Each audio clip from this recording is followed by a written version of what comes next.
Olá, bem-vindos a mais um programa Universo Maçônico. Hoje é 28 de agosto, então a gente vai falar sobre um personagem que fez aniversário agora, por esses dias, né, Hamilton? Poucos dias. Uns chamam ele de o Pacificador e outros de Marechal de Ferro. Marechal de Ferro. Então, nós estamos falando de Luiz Alves de Lima e Silva, o famoso Duque de Caxias, nascido a 25 de agosto de 1803. Então, vamos falar um pouquinho da história dele e de sua passagem pela maçonaria. Né? Podemos falar um pouquinho, acho que, sobre o que ele fez na maçonaria, primeiro, que a gente tem poucas informações sobre isso, então poucos dados, né? Depois de parte para a parte histórica, né? Exatamente. Ele possivelmente foi iniciado entre 41 e 42, né, numa loja no Rio de Janeiro, mas possivelmente nós não temos documentos nenhum sobre a iniciação dele, né? Então, nós não podemos afirmar exatamente que ano que ele foi iniciado. E temos algumas outras informações, né? Isso. Nessa época, de 1800, 1700 e pouco, 1800 e pouco, o Brasil ele teve várias cisões, vários supremos conselhos, vários grandes orientes, e o Duque de Caxias ele foi grão-mestre de um desses orientes, que era o Grande Oriente Brasileiro e o Supremo Conselho do Império do Brasil, que era o Supremo Conselho de Montezuma, que foi um dos primeiros criados no Brasil. Então, por um período ali próximo de 1847, ele foi o grão-mestre desse Supremo Conselho. Então, a gente está falando ali de um período entre guerras, né? Porque a gente vai falar um pouquinho da história da vida dele, das batalhas que ele participou no Brasil, e esse ano de 47 foi antes da Guerra do Paraguai, que foi a principal, talvez, né? Principal contribuição dele. Então, essa foi uma participação dele na maçonaria brasileira, e a outra foi o que a gente fala que foi o conflito religioso, né? Essa questão religiosa que teve no Brasil. Isso, em Pernambuco, né? Na verdade, os bispos de Pernambuco, lá de Olinda e de Belém, né? O que foi a questão religiosa? O imperador ele era o representante do Papa no país. Então, tudo que o Papa falava, o imperador tinha que chamegar embaixo. Tinha que dizer, ok, isso aí está válido. Com o problema que teve lá na Itália, nós já até fizemos uma rádio aqui sobre a unificação italiana, a Igreja Católica ela começou a se desgostar com a maçonaria, porque uma boa parte da maçonaria trabalhou na unificação da Itália, que era contrário aos princípios do que a Igreja Católica queria, né? Que eles queriam manter o poder. Então a Igreja Católica falou aqui, maçons estão proibidos de frequentar a igreja. A perseguição, né, para a maçonaria, né? E começou a perseguir a maçonaria. Exatamente. Alguns bispos aqui do Brasil, principalmente o de Olinda e o de Belém, acataram essa posição lá do Papa. Exatamente. E começaram a perseguir os maçons que frequentavam a igreja. O imperador falou assim, opa, peraí, eu não concordei com isso que o Papa falou, né? Tá no nosso acordo lá que eu tenho que concordar. E eu não concordo, então vocês parem com isso.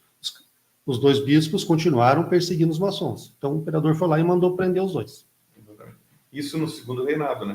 No segundo reinado, Dom Pedro II já. Isso, Dom Pedro II. Dom Pedro I, não Dom Pedro I. Exatamente. Porque a história nós estamos contando ela não cronologicamente, nós estamos contando sobre fatos da maçonaria e depois nós vamos entrar daí na cronologia do desenvolvimento do personagem. Do personagem mesmo. Por que nós estamos falando isso? Isso aqui já foi lá dos idos de 1872, 73. Já no final da vida. Pós-guerra do Paraguai e tudo. E, nessa época, ele trabalhava junto com o governo. Né? O Dom Pedro II pediu para ele voltar para o governo e auxiliar. Auxiliar resolver isso daí, né? Isso. E aí, esses dois bispos ficaram presos por 4 anos, por intermédio do Duque de Caxias, e falaram assim, não, pessoal, vamos lá, vamos soltar o pessoal e vamos viver em paz todo mundo. Né? Porque, apesar dele ser um cara da guerra, por muitas vezes ele era um pacificador. Ele era um pacificador, que é o título que deram para ele. Um dos títulos, talvez, venham de outras coisas, mas disso daí também. Né? Disso aqui também. Porque era um conflito que poderia ter tomado as maiores proporções. Exatamente. Né? Entendeu? Então, ele, na realidade, ele tinha uma importância muito grande para o governo, para o exército. Pessoas falam que ele não era político, mas ele exerceu vários cargos políticos mesmo. Depois. Sim, foi senador. Foi chefe do gabinete de guerra, né? Chefe do governo, a pedido do Dom Pedro II. Governador do Rio Grande do Sul, presidente, né? Da província do Rio Grande do Sul e presidente da província do Maranhão também, né? Exatamente. Pós-Farroupilha, Pós-guerra do Farroupilha e pós a balaiada. A balaiada, exatamente. Então, essas foram as partes que ele participou dentro da maçonaria. Né? Como maçom. Então, acho que agora a gente pode voltar e fazer uma ordem cronológica da vida dele. A história dele, né? Então, nascido lá em 1803, Nascido em 1803, né? Virou militar já aos 5 anos de idade. É fato? É fato, mas assim, não é que virou militar. Ele era cadete militar, cadete do exército, né? Mas naquela época, cadete não é o que é hoje. Hoje, quando nós falamos em cadete, nós falamos o quê? Na Academia Militar das Agulhas Negras, ou na Academia da Polícia Militar, né? Então, antigamente, quando o cara era cadete, era um título que ele recebia, era uma honraria, por ele ser filho de militares, a família dele toda de militares, né? Então, esse título de cadete, quando eles dizem, olha, iniciou como cadete aos 5 anos, tem um que iniciou aos 3 anos, aos 3 anos. No Exército Brasileiro e tal, mas era porque eles tinham era uma distinção, tá? E isso servia para quê? Quando ele fosse servir mesmo como militar, ele não precisava cursar os postos abaixo de alferes. Então, ele já entrava no Exército com alferes. Exato. Seria o subtenente nosso hoje. Subtenente, isso, na época. Né? Então, não é que ele iniciou no Exército com 3 anos de idade, 5 anos. Ele recebeu um título, uma honraria, nessa época, por ele ser filho de militares, sobrinho de militar. A família toda dele era de militares. Toda militares, exato. O pai dele era um dos regentes. O pai dele foi do 2º regente. O Brasil teve 3 regentes. Inclusive, é interessante porque o pai dele e o tio dele, que eram militares assim do escalão, de um bom escalão, né? O tio dele foi comandante do batalhão do Imperador, que depois esteve envolvido na balaiada, na expulsão dos portugueses da Bahia, aquela coisa toda. E esse pessoal trabalhou contra Dom Pedro I, porque eles eram do Partido Liberal. Então, isso é uma Os familiares dele, né? O tio, o pai. Os familiares do Duque de Caxias eram liberais. E ele foi um militar conservador, como nós vamos ver depois. Então, ele seguiu o lado totalmente oposto à família, né? A família dele toda era contra a monarquia, era uma família republicana, né? Mesmo no início de 1822, com a separação do Brasil de Portugal, né? Ele foi com o tio, já na tropa, já como capitão, acho que com alferes, foi lutar contra os portugueses na Bahia. Os portugueses ficaram rebelados no período 1831, lá, né? Pouca gente sabe disso, né? Que o pessoal acha que vamos dizer, a independência do Brasil foi uma coisa assim que só os portugueses foram embora, e não é assim. Não foi, né? Eles ficaram na Bahia um tempo, resistindo, né? E na província da Bahia, achando que podiam criar uma província colonial ainda e espargir para todo o território do Brasil, né? O Brasil seria um império daí já, porque Dom Pedro I já tinha declarado a independência, né? Então, ele surgiu aí nesse momento da história. Nessa história. E aí ele começou a fazer seu nome. E outras revoluções que tiveram no país. Dom Pedro, Sim. Duque de Caxias vai lá resolver. Por exemplo, a balaiada, que acho que foi a primeira delas depois A balaiada foi depois dos portugueses, né? Por quê?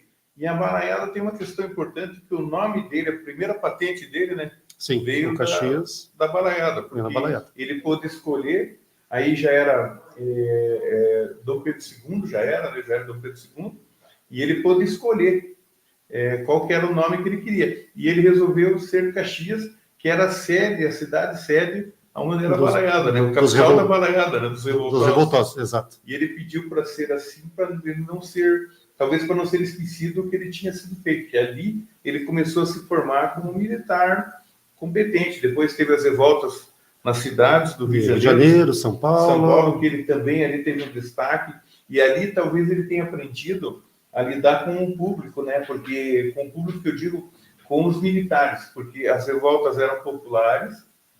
Inclusive teve a intervenção do Regente Feijó, nós estávamos falando hoje sobre isso. Regente Feijó ensinou ele a não usar chibata no exército, porque a revolução era tão sensível que o que os militares poderiam, de repente, o que as pessoas pediam era uma coisa justa até para os militares. Então o governo, os regentes tinham muito medo, porque poderia virar uma revolução no país. A própria balaiada, né? Isso, a própria balaiada. Os escravizados lutaram do lado dos seus senhores, porque os ideais eram os mesmos, eles precisavam das mesmas coisas. Isso, e daí ele aprendeu a não usar chibata. Então ele desenvolveu técnicas que iriam servir para fazer o que ele se tornou depois, né, na vida dele. Nós temos alguns fatos não tão bonitos.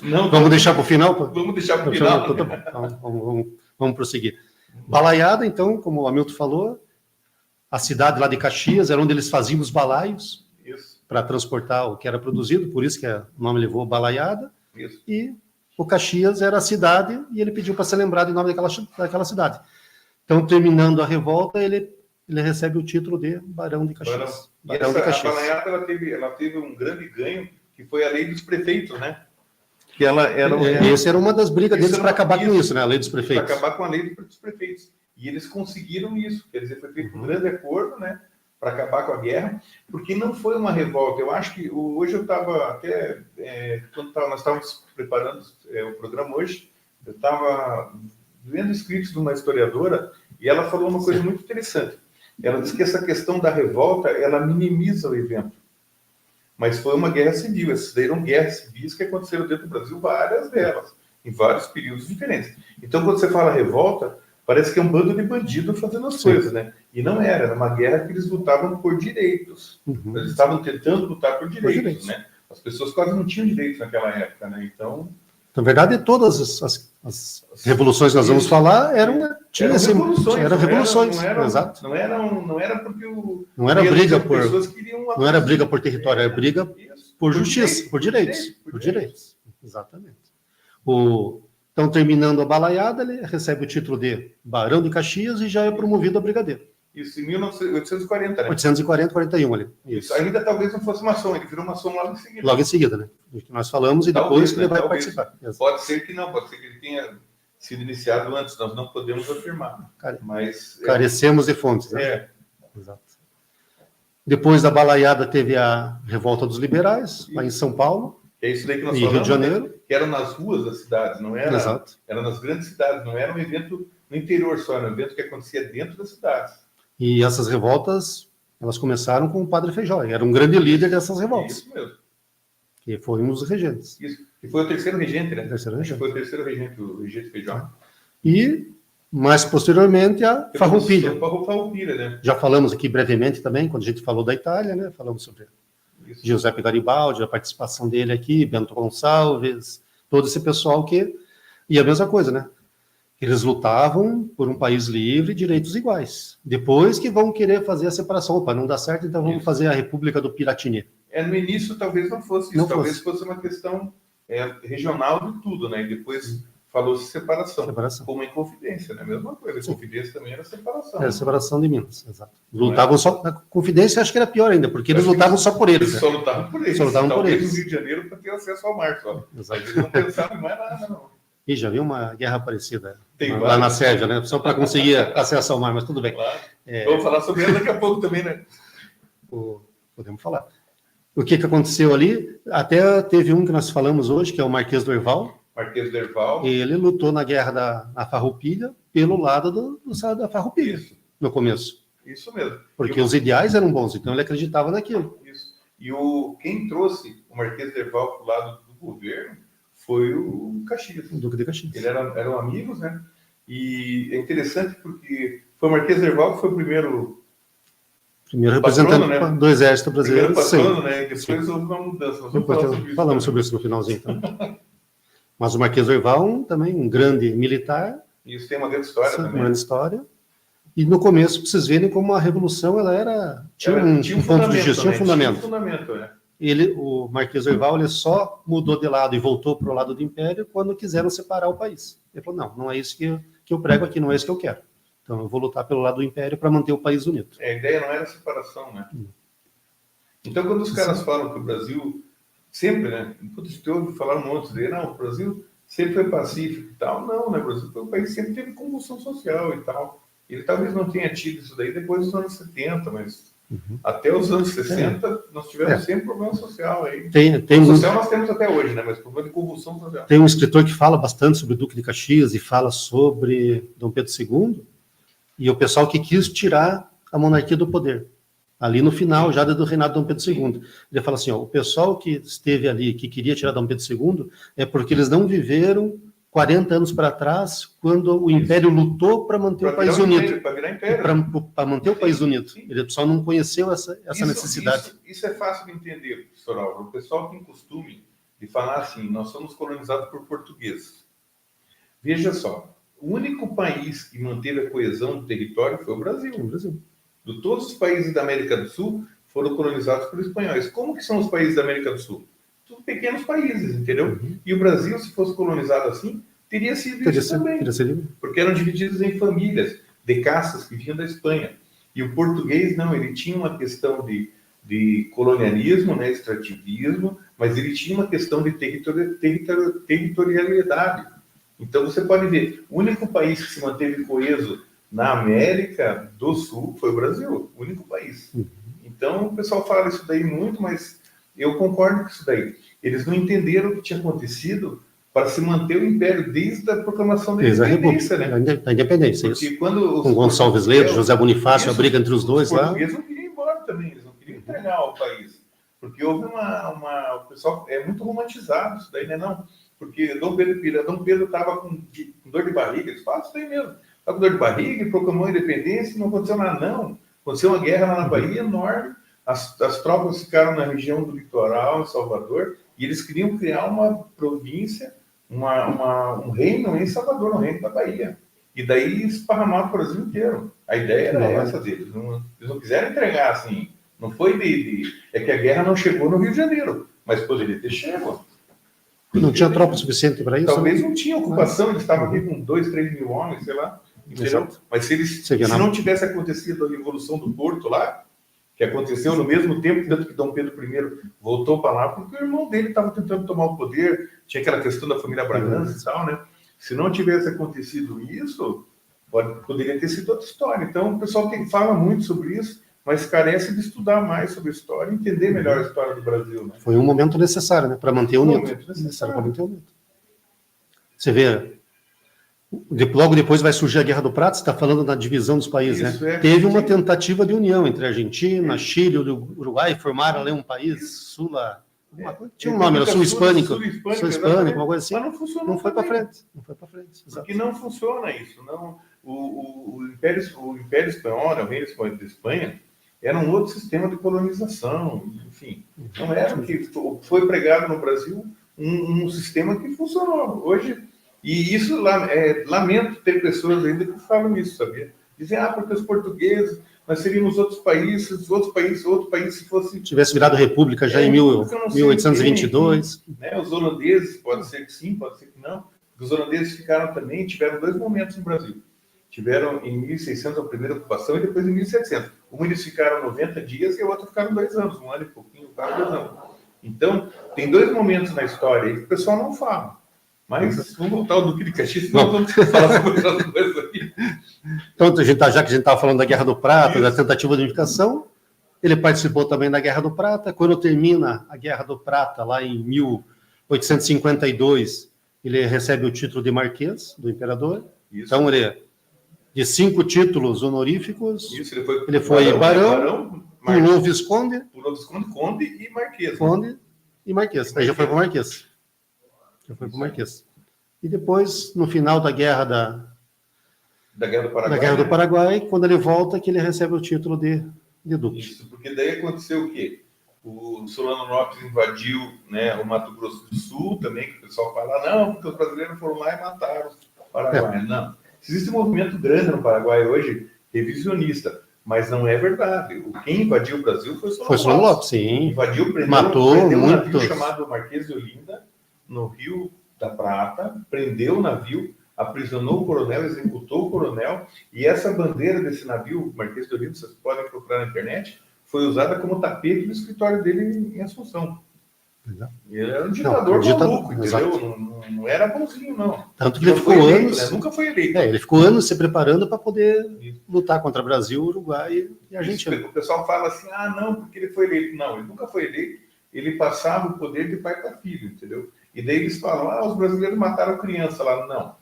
Os paraguaios pintavam os jovens com bigode, com carvão, e você imagina o seguinte, hoje eu uso óculos aqui, então, para me enxergar 3 metros, eu preciso de óculos. Agora, você imagina você num campo de batalha, com 200 metros, um monte de cara com fuzil lá, você vai, e com bigode, você vai saber se é criança, se não é. Primeiro todo mundo bate. É inimigo, né? É inimigo. Entendeu? Então é isso. Essa é a verdade, né? Então, o Paraguai, eu não gosto que fale assim, mas tanto que antigamente, dizem as línguas, não sei se é verdade, que na ponte do Paraguai, ali tinha um monumento escrito assim, aqui um covarde brasileiro matou 20 heróis paraguaios. Não sei se é verdade, mas tinha um monumento de bronze lá, enorme isso daí. Não, mas existe isso daí até hoje lá. Tanto que o exército vai 16 anos, certo? Quando ele gritou, siga meus corajosos, siga meus brasileiros. Né? Porque diz a lenda que o Duque de Caxias fez isso, né? Atravessar a ponte Isso, lá. atravessar a ponte, exatamente. Sigam os brasileiros. Porque a tropa estava recuando, estava perdendo a batalha, e ele falou, não, a gente não pode recuar. E aí ele atravessa a ponte na frente, né? chamando todo mundo. Sim, estrategista. Isso, e o militar de carreira. O pessoal fala sobre essa questão do início da carreira dele. Não tinha academia militar no Brasil. Esse negócio das agulhas negras é mentira isso daí. Não existia AMAN no Brasil. Tinha uma real academia que Dom João trouxe de Portugal em 1808, quando eles vieram de Portugal. Era uma academia militar, mas ela não era militar. Não significava que se você estudasse lá, você fosse virar militar. Ele estudou lá, mas era uma academia que tinha preparatório de geometria, astronomia, física, engenharia, um monte de cursos, entendeu? Para militares, mas não era obrigatório na carreira militar, entendeu? Sim. Então ele teve uma instrução muito boa. O pai dele foi um dos regentes, então ele tiveram influência, teve condições, né? Tinha influência. Ele não era nobre de família. Né? Eles não tinham título de nobreza na família. Exato. Mas ele era o título foi ganho por honrarias de guerra. Isso, por honrarias de guerra. Entendeu? E aí, Guerra do Paraguai, ele fica na frente durante alguns anos, porque a guerra durou de 50... Até 68, né? 68 foi... Até 68, 69, então de 60 e poucos até 69, os 4 anos de guerra. E ele já estava doente. Ele já estava doente. Né? Você imagina, nasceu em 1803. Nós estamos falando de 1868, quando acabou a guerra. 65 anos. Isso, ele já tinha sido... Naquela época, uma pessoa com 65 anos é como se tivesse 110 hoje. Exato. Porque nos jornais de época, se você entrar no jornal de época de 1870, mais ou menos, não vamos nem falar em 70, 80, vai dizer assim... Não, é 1940, aquele jornal que nós vimos esses dias. 1940 fala, senhorinha, uma senhora de 40 anos foi atropelada. Uma senhora de 40, isso em 1940. Uma senhora idosa de 41 anos. Então, quer dizer, você imagina você com 60 anos, numa época que não tinha penicilina... Num campo de batalha, com condições precárias... Se o cara levasse uma ferpa de madeira... Morria de infecção. Podia morrer de infecção. E aí, finalzinho da guerra, eles conseguem invadir Assunção, tomar Assunção, Solano Lopes foge, e ele fala, para mim a guerra terminou, está vencida a batalha. E estava, né? Porque já estava perseguição com a Solano Lopes. Né? Exato, já não tinham tropas mais do Solano Lopes, e ele pede para Dom Pedro para voltar para o Brasil, é negado, e ele fala, não, eu vou voltar porque eu estou doente. E volta. Então, daí quando ele volta, não é bem recebido, não vai ninguém fazer a recepção dele. Isso é um nome muito grande, né? Dizendo que ele tinha abandonado o campo de batalha. Né? Mas tudo que ele já tinha construído... Exato. É uma coisa que... Como ele falou, né? A batalha estava vencida, a guerra estava vencida. Não, e tudo que ele já tinha construído, né? Para o Império, para o governo, ele não precisava fazer mais nada. E aí o Conde Deu vai substituir ele em frente às tropas lá no Paraguai. Termina a guerra e volta como herói. Isso. Tanto que depois, no Senado, tem uma briga entre 2 senadores ali que ficam discutindo quem merecia o título. Quem merecia o título do final da guerra. Do final da guerra, que venceu a guerra, né?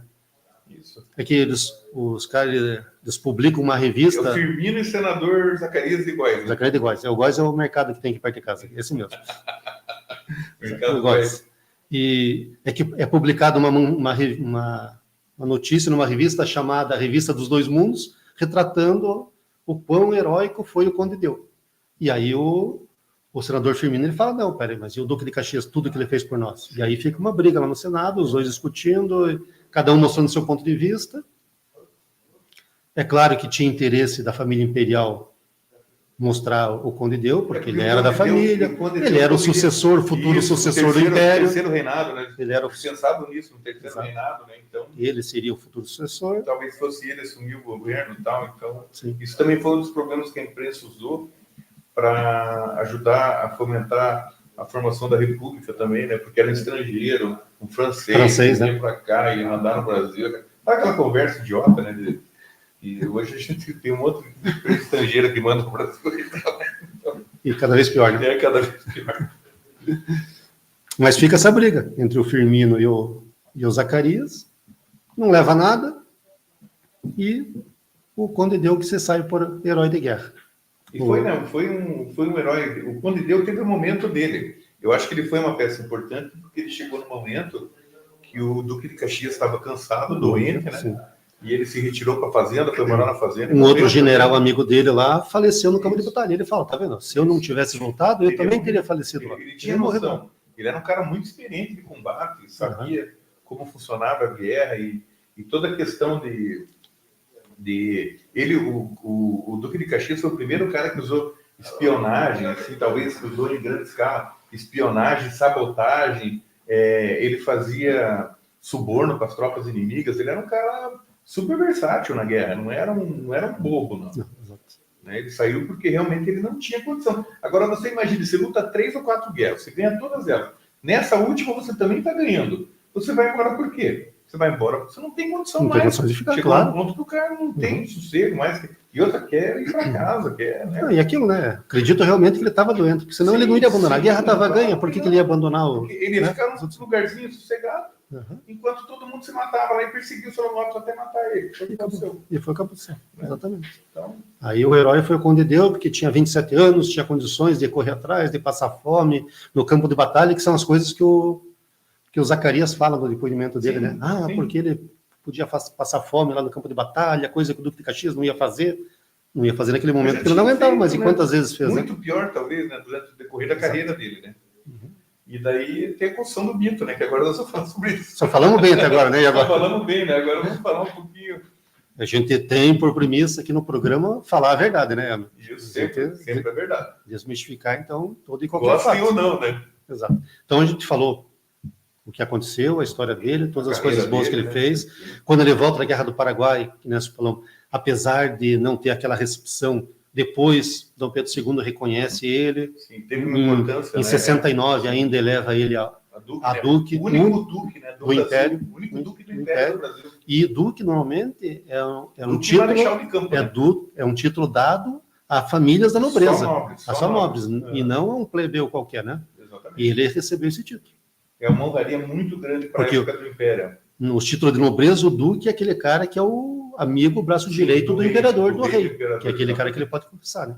Então, vejam o quão influente ele foi. Tanto que Dom Pedro II pede para ele ser voltado de novo para o governo, aí acontece aquele episódio lá dos bispos de Belém e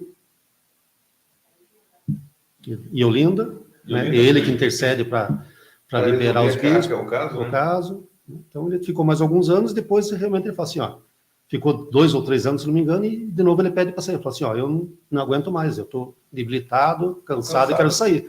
Tanto que ele sai no ano seguinte ele morre. Né? Ele morre em 7 de maio de 1880. Então, logo em seguida. Entendeu? Numa fazenda dele, e ele se sentiu mal e morreu. Tipo, não deu tempo de fazer nada. Daí levaram o corpo dele para o Rio de Janeiro, né? Ele foi enterrado, e depois foi transferido, daí nos anos 40, 50. Foi para o Rio de Janeiro, lá para... Foi para o Rio de Janeiro, foi construído. Aí sim, nós temos talvez a construção do mito dele, né? Em torno do Exército Brasileiro. Em torno do Exército Brasileiro. Que daí, dia 25 de agosto, data do seu nascimento, a data do soldado. Porque até então, quem era respeitado pelo Exército era o Marquês do Herval. Quem era o patrono era o Marquês do Herval. Exatamente. E aí o pessoal fala que desde a República, né, o Exército está tendo uma decadência e precisam construir um novo mito para reerguer a moral da tropa. Mas ele é um personagem antagônico, né? Porque agora nós vamos ver algumas coisas aí. Sim. Então daí o Exército cria esse dia, o Forte do Leme recebe o nome de Forte Duque de Caxias, trazem ele para lá, a alçada para o Rio de Janeiro, e vira o patrono do Exército Brasileiro. Só que nem tudo são louros, né?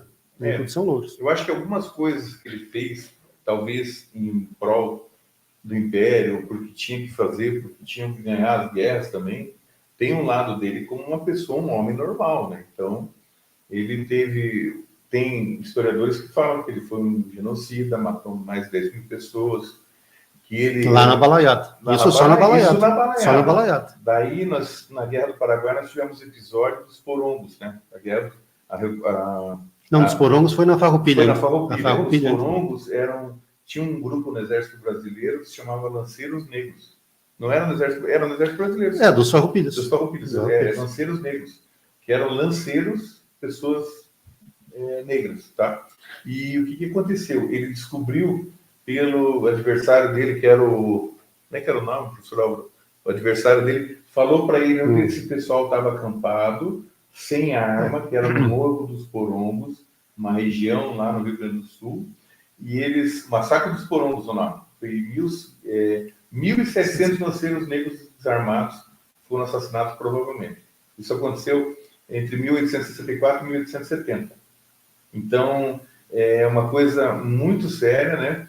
Então, agora não sabemos se isso se é verídico, que foi ele que mandou, mas ele era comandante do exército no local lá, então ele sabia do que acontecia. O que os historiadores falam é que ele fez um acordo com os oficiais dos farroupilhos, né? E falou assim, ó, nós não nos enfrentamos aqui, mas a gente precisa acabar com a rebelião. Os caras falam, então tudo bem, você não mata a gente e a gente entrega para vocês lá onde estão os nossos lanceiros. Agora você imagine o exército matar o exército. E essa é a história, né? Exato. Isso daí é documentado, né? É exército inimigo, né? Só que exército inimigo brasileiro. Esse é o problema. É meio complicado isso aí, mas é exército inimigo brasileiro. Do próprio país. Do próprio país. Esse é o problema. Então, nós temos que entender sempre esses contextos aí. Então, as pessoas, mesmo sendo maçom, e mesmo sendo uma pessoa do porte que ele foi, ele era um ser humano também, também tinha limitações, né? E nós não sabemos qual é o limite entre o mito e a pessoa de verdade. Nós tivemos várias dificuldades, ele teve dificuldades para casar, porque ele não queria um casamento dele com a esposa dele, ele casou a revelia numa cerimônia surpresa, no dia de Reis. Tem a história do Duque de Caxias é muito interessante, e é uma biografia assim, que vale um estudo maior, né? Daí, como tem historiadores que idolatram ele, tem historiadores que tentam mostrar esse outro lado dele que não foi tão bom. Existe um site chamado Notícia Preta, que fala sobre personagens racistas brasileiros. Os corumbos, se procurarem na internet o massacre dos corumbos, está bem explicado. Tem fotos dos lanceiros na época. Eram lanceiros a cavalo, era um exército super temido na época. Então, era uma parte do exército que era bem profissional e tal, só que eram negros. E foram traídos pelos próprios líderes da Revolução Farroupilha em troca de um armistício entre eles. Né? Só que era a habilidade do Duque de Caxias. Vamos fazer um acordo nós dois aqui, mas o que você me dá em troca? Eu deixo você matar toda a minha tropa lá e você me deixa livre. Isso aí. Eram acordos de guerra. Né? E nesse site lá, Notícia Preta, aparecem alguns personagens que cometeram atrocidades, principalmente contra os negros, né? Sim. Contra os negros, contra os escravizados. Isso aí foi um contexto de época. Então, nós não podemos dizer, que nem o professor Álvaro falou agora, era um exército, mesmo sendo exército brasileiro, era exército inimigos, né? Que estavam revoltados. Então, agora a nossa ideia qual que é? Sempre é essa, é trazer a quebra do mito, né? Então, nós falamos dele, das qualidades do que ele foi de verdade, né? E também o que aconteceu de verdade na parte ruim também, né? Então, qualquer pessoa tem o seu lado bom e ruim, eu acho que... Mas ele vale como um grande homem, talvez... na unificação do país, manter, né? Da parte de manter unido. Né? Da nossa gênese aqui, né? Então, ele estava junto ali com José Bonifácio, com aquela turma Gonçalves Ledo, né? Na formação do país. Então, independente do que ele fez no final da vida dele, né? A Guerra do Paraguai foi sangrenta demais e, enfim, morreu muita gente, né? Uma guerra sofrida, a Guerra dos Farroupilha também foi uma situação difícil também, né?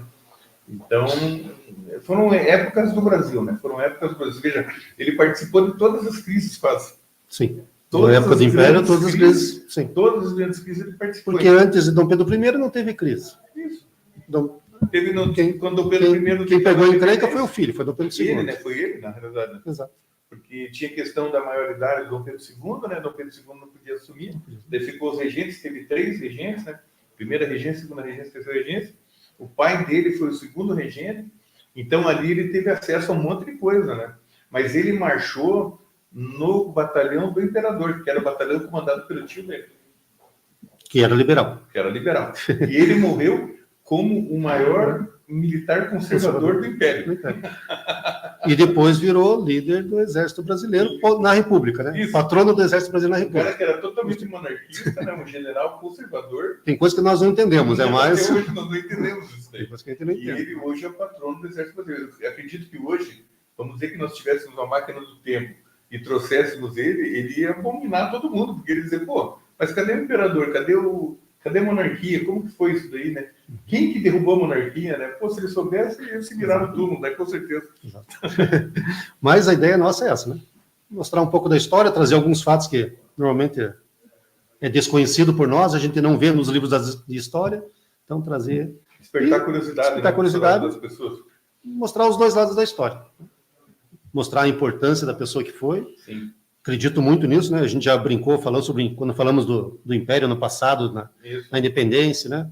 Poxa, ainda bem que tivemos a República, um governador melhor que o outro, né? Sim. Não foi, né? Então, Mas e o cara lutou pela união do país. E para as pessoas poderem conhecer mais, né? Na realidade, nós não somos donos da verdade e nós só arranhamos a história aqui. Exato. Sempre, nós só damos uma arranhadinha.